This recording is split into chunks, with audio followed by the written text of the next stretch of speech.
Hey, sister. So, we've been talking about cultivating deeper self love as Black women. And so I came up with some ways, more in depth ways that we can do that. The first one is mental and emotional well being.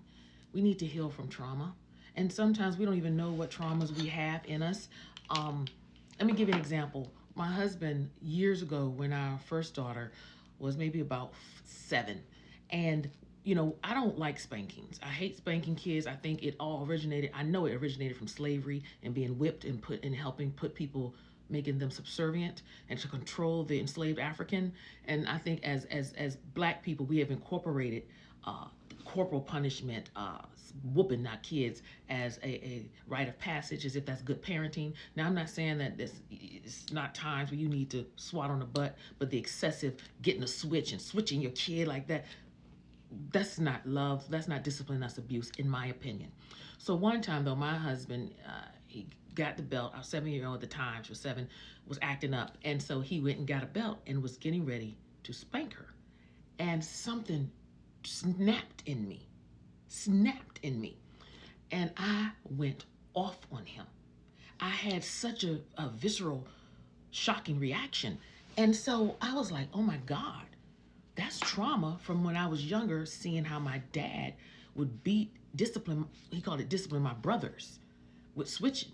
And to me, it was horrible because I could hear it.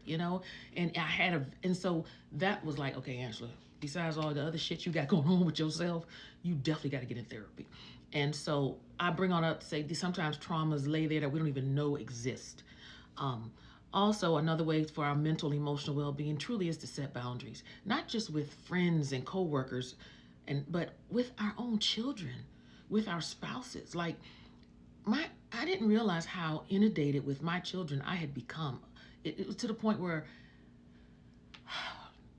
my drinking got out of control. At night, it's like when they would go to bed, all I looked forward to was putting the kids to bed, putting the husband to bed, even putting the damn dog to bed, and just popping over a bottle of wine and just drinking because I was trying to escape something. You understand? And so when we find ourselves getting out of control, it's normally a lot of times because we just have not set boundaries for other people, particularly those in our own home. Children will pull on you. They want their children. They don't know no better. And then as they get teenagers, they pull on you even more. And so I had to learn, even with my own kids that I birthed and with my own husband, I got to set boundaries because if I don't, I'm going to go crazy. Uh, Still underneath the heading of mental and emotional well-being, I came up with affirming emotions. We as Black women, sometimes we don't give ourselves permission to feel and express our emotions without guilt, because everybody wants to label us as the angry Black women.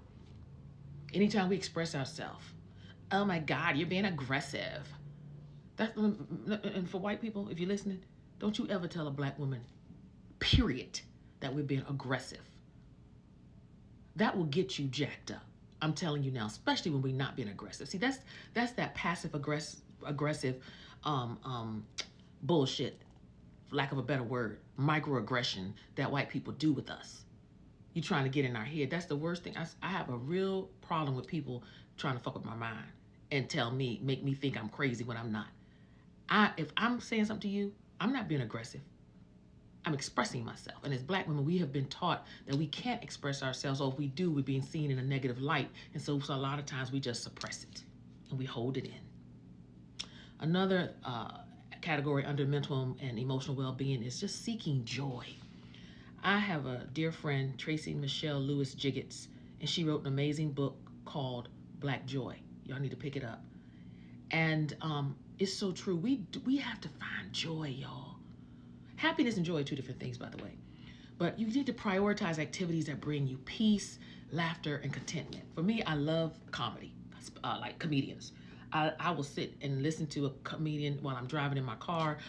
Things that give me joy. What else gives me joy? I love gardening. I like to exercise, although obviously I haven't done it lately. But we have to seek things that give us joy outside of always with our children or our spouses. You understand? Like something that gives us, ourselves, our individual joy. And the last category under mental and emotional well-being is letting go of guilt. This is one I'm preaching to myself with this one, y'all. Releasing societal and cultural expectations that demand self-sacrifice over personal happiness. I saw this in my mother, and I really believe that my mother died unfulfilled. Don't get it wrong, twisted. She sacrificed her life for us. She stopped working at the State Department. She was a stay-at-home mom. She raised 6 children, drove us all around D.C., Maryland, Virginia, drove us to private schools, soccer, ballet, dance. You would have thought we were multimillionaires, all the way that my dad worked hard to put us in things, and my mother orchestrated, facilitated, logistically worked everything out. And she sacrificed her everything for her children. And that's why you see all these degrees and all this in here is because of her sacrifice, and of course my father working hard. And that's why I'll be damned if I'm not going to continue to make something of myself and of my children. But I say she died unfulfilled because, especially in those times, it was thought of like women just had to focus on their children and their spouse. They didn't have the internet. She even told me that. She said, Anna, she's called me Anna. She said, Anna, you women today are lucky. You all can still be stay-at-home moms, but still like work little jobs, like while on the internet, or do little things. She said, in my time, we just couldn't. And so when I looked in my mother's eyes many times, I saw a beautiful woman, but yet one who was unfulfilled. And that breaks my heart. Yes, she loved and adored her children, but we have to take a little bit of, we were still created. Before we were mothers, before we were wives, we were women, individuals with dreams, goals, ambitions, and that does not die just because you become a mom. So that's the one category under mental and emotional well-being of how we can continue to flourish and to grow. All right, sisters, I love you all. I love every last bit of you. And I want you to love yourself, okay? Because I have wasted too much time not loving myself. I'm 53 years old. I'll be 54 in April. And I'll be damned if I keep living the latter years of my life not loving who I am, in spite of it all. Y'all be blessed. Talk to you soon. Keep drinking your water and mind your black business.